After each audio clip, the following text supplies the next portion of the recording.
Bom dia, é um prazer ter vocês aqui. Estamos hoje com o tema santificação e o pessoal também da internet está nos acompanhando pelo canal Verdades do Evangelho. Pois bem, pessoal, falando sobre santificação, que é o nosso tema de hoje, antes de entrar no tema propriamente dito, talvez seja interessante nós relembrarmos algumas coisas. Por exemplo, santidade, né? A palavra santidade, ela se relaciona com o adjetivo santo, né? Com o verbo santificar. Significa cortar, separar, pôr ao lado. Para o cristão, ou seja, para nós, podemos entender que há dois sentidos, né? Um sentido, diríamos, negativo e um positivo. Sentido negativo seria a ideia de ser cortado e separado do pecado. Enquanto o sentido positivo tem a ver com ser consagrado, dedicado a Deus. Então, por exemplo, as Escrituras, elas apresentam a essência, né, da santidade, primeiramente em relação a Deus, né? Ela apresenta o vislumbre da santidade e a pessoa que a detém é Deus. Então, Deus é um Deus santo. Então, quando nós falamos de Deus ser um Deus santo, por exemplo, nós podemos usar alguns textos, como Isaías 57, verso 15, por exemplo. E lá diz: porque assim diz o alto e sublime, que habita a eternidade, e cujo nome é santo. No alto e santo lugar habito, e também com contrito e humilde de espírito, para vivificar o coração dos contritos. Deus, Ele é um Deus santo. É interessante que um antigo estudioso, Steve Charnock, ele dizia que a santidade é o brilho de todos os atributos de Deus. Por exemplo, Deus é amor? Esse amor é santo. Deus é justo? Essa justiça é santa. Deus é fiel? Essa fidelidade é santa. Ou seja, Deus é um Deus santo. O Deus que nós servimos, o Deus que nós cremos, o Deus que nós acreditamos, é um Deus que é um Deus santo. E é interessante a gente lembrar de um texto também muito usado, muito famoso, que muitos conhecem, que é o texto do profeta Isaías, no capítulo de número 1, versículos de número 1 ao 3, que ele diz o seguinte: no ano em que o rei Uzias morreu, eu vi o Senhor assentado no alto e sublime trono, e as orlas do seu manto enchiam o templo. Ao seu redor haviam serafins, cada um tinha 6 asas, com 2 cobriam o rosto, e com 2 cobriam os pés, e com 2 voavam. E clamavam uns aos outros, dizendo: Santo, Santo, Santo é o Senhor dos exércitos, toda a terra está cheia da sua glória. Ou seja, Deus é um Deus santo. É interessante que Isaías usa a expressão 3 vezes santo. Ou seja, elevando e de alguma maneira tentando nos trazer a ideia de que Deus é um Deus santo e que não há ninguém na face da terra, na humanidade, no universo que seja santo como Deus é santo. Se há alguém santíssimo, único em santidade, é Deus. Ou seja, Deus é santo, e isso não significa somente em relação à sua pureza, não significa simplesmente que Deus ele é distinto de tudo, mas também sobre a posição de Deus em relação a tudo aquilo que foi criado. Deus é santo e Ele está num posto ao qual ninguém está. Deus está em uma posição a qual ninguém, nenhum ser humano, nenhuma criatura jamais chegará. Só Deus é santo. Só Deus tem essa patente, vamos dizer assim, de santidade, de pureza, de posição. Apenas Deus é santo. Ninguém mais é santo como Deus o é. Jonathan Edwards, ele diz o seguinte: a santidade de Deus é muito mais do que um simples atributo. É a soma de todos os seus atributos, o esplendor de tudo que Deus é. Talvez se formos definir, dizer o que Deus é, temos que dizer: Deus é santo. A santidade de Deus, a sua glória, a sua majestade. Deus é santo.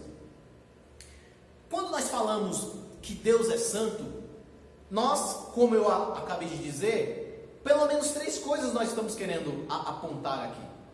Primeiro, nós queremos dizer da sua pureza. Por exemplo, o livro do profeta Abacuque, capítulo de número 1, verso de número 13, ele diz: tu és tão puro de olhos que não podes contemplar o mal, e que não podes contemplar a perversidade.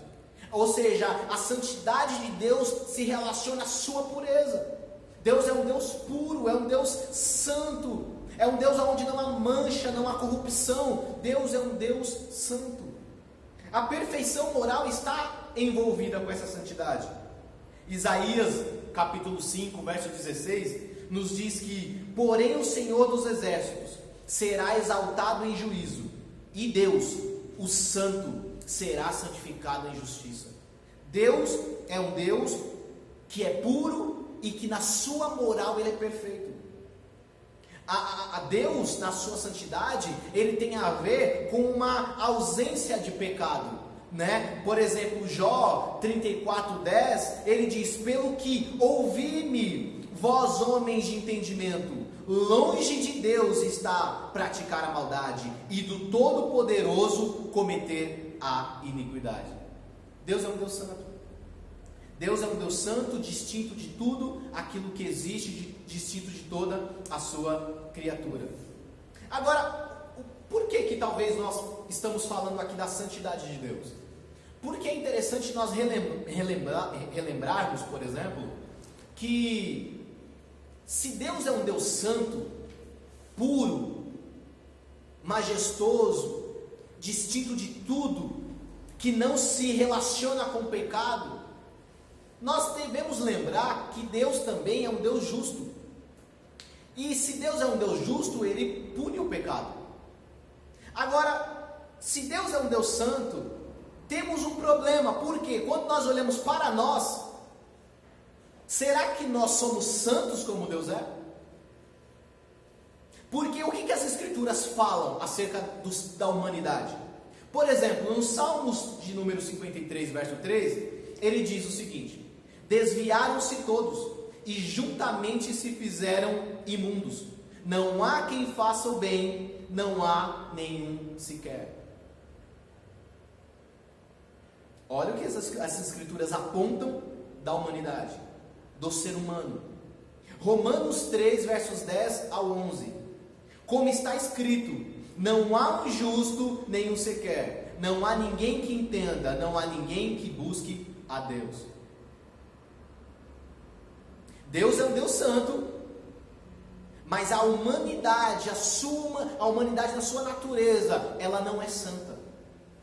Ela é uma natureza, é uma humanidade pecadora.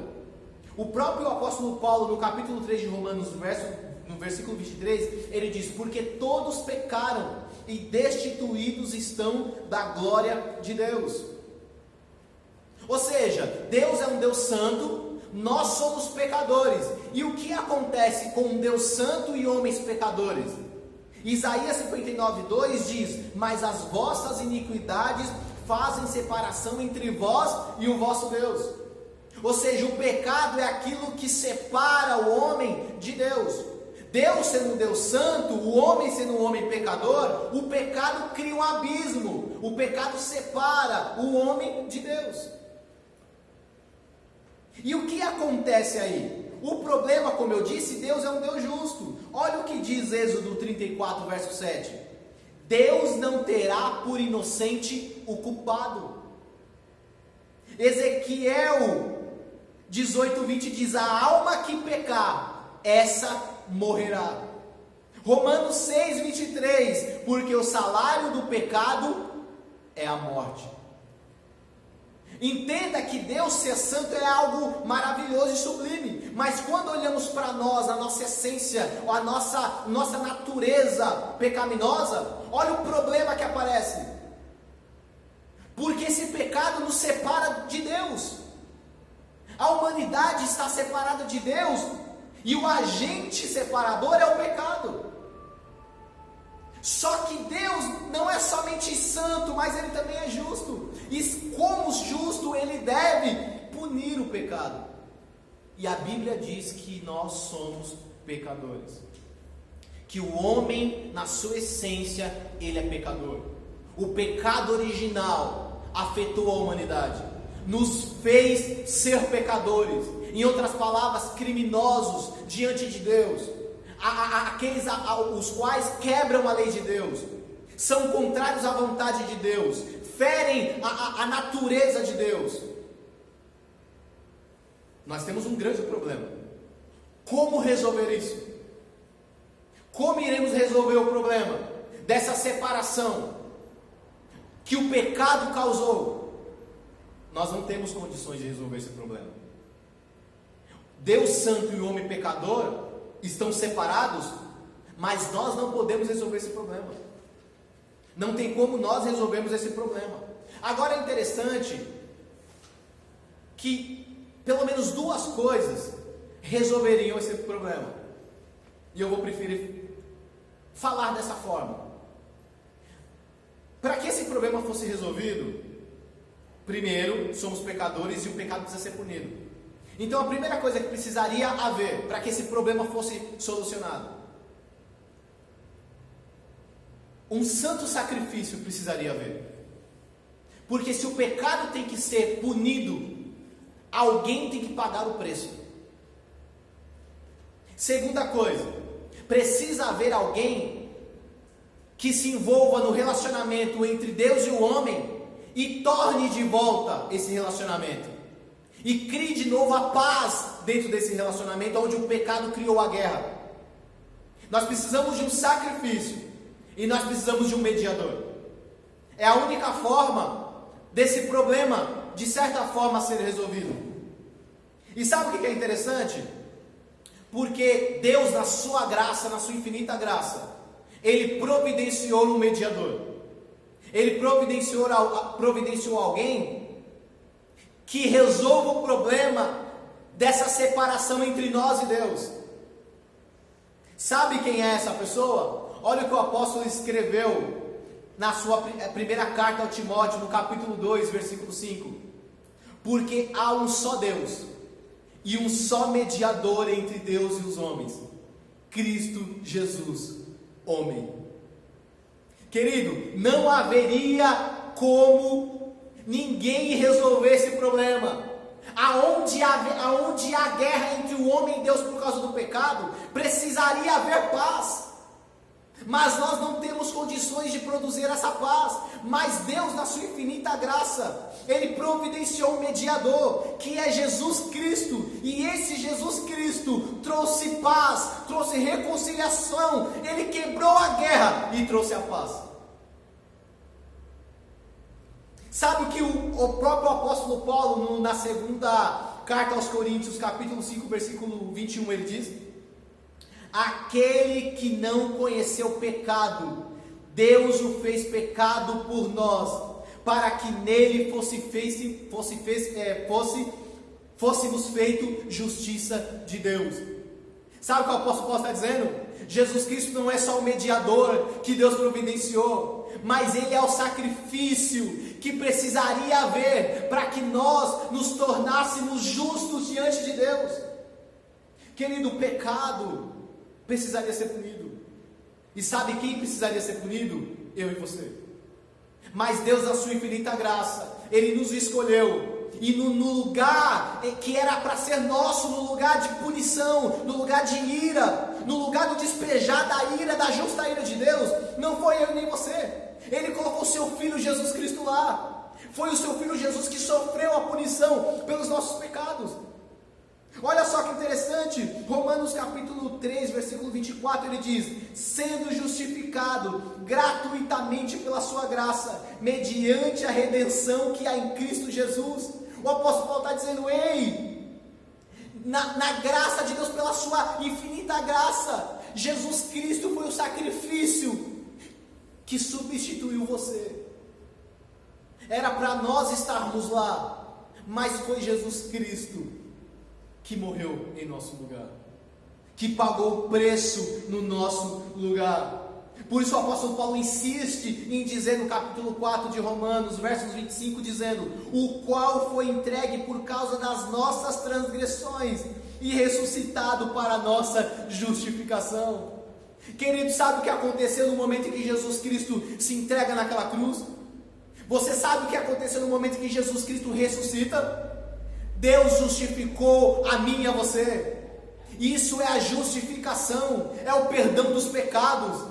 É quando Deus declarou eu e você justos diante dele. Mas não por meu mérito seu, mas pelos méritos de Jesus Cristo. Isso é justificação. Você foi justificado. Você foi declarado sem culpa. Robson, o que significa justificação? Perdão dos pecados. Você está perdoado, meu querido. Você que está nos acompanhando pelo Verdade do Evangelho, você foi perdoado em Cristo Jesus.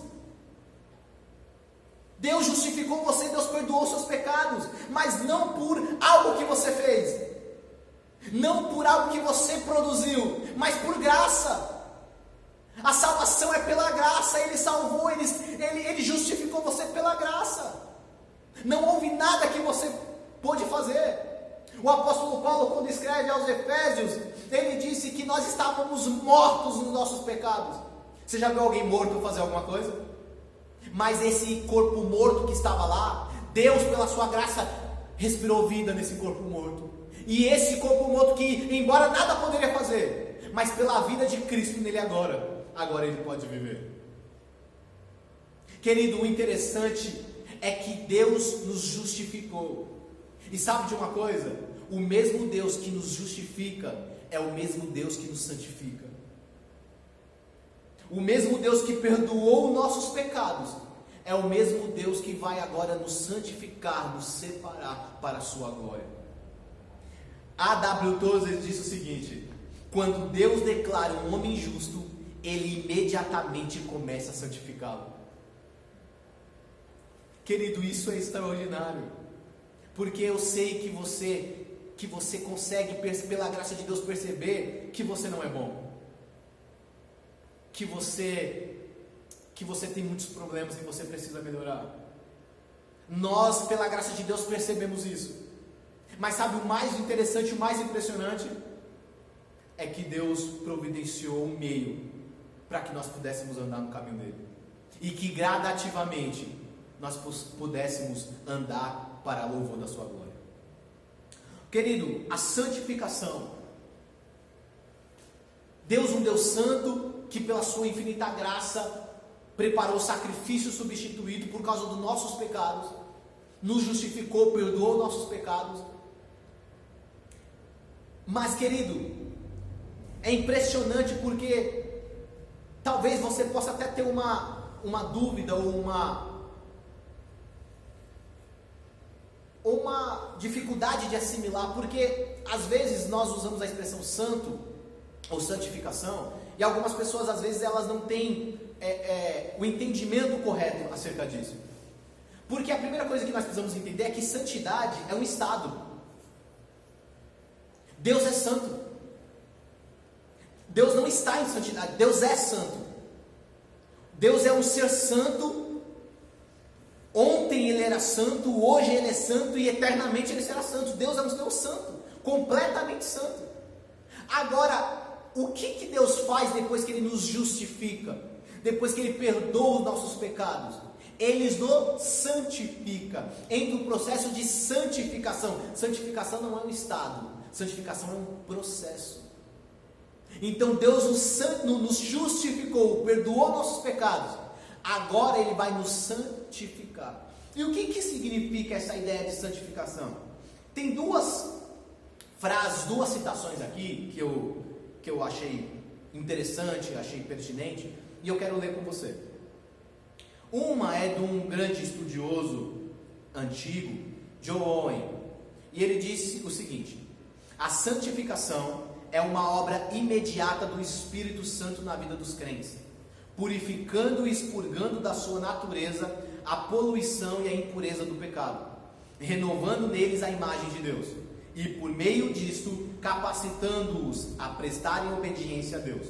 Obra essa baseada em princípio espiritual e habitual da graça. Agora tem uma citação do Catecismo Maior, que é uma das citações que eu particularmente gosto muito, e ela diz o seguinte, já no começo dela é algo maravilhoso. Ela diz: a santificação é uma obra da graça de Deus, pela qual os que Deus escolheu antes da fundação do mundo para serem santos, são nesta vida, pela poderosa operação do seu Espírito, aplicando a morte e a ressurreição de Cristo, renovados no homem interior, segundo a imagem de Deus, tendo germes do arrependimento que conduz à vida e de todas as outras graças salvadoras implantadas em seus corações. E tendo essas graças de tal forma excitadas, aumentadas e fortalecidas, que eles morrem cada vez mais para o pecado e ressuscitam para a novidade de vida. Queridos, tem algo já espetacular aqui. Porque se você pensar por um minuto que a santificação é uma obra da graça de Deus. Primeiro, Deus te justificou, Ele te perdoou seus pecados. Mas por graça, pela maravilhosa graça, Ele não só vai te perdoar, mas Ele vai agora te santificar, Ele vai purificar você gradativamente, para que você ande para louvor da sua glória. Querido, a santificação, nós podemos olhar e vislumbrar ela de duas maneiras, ou de duas partes.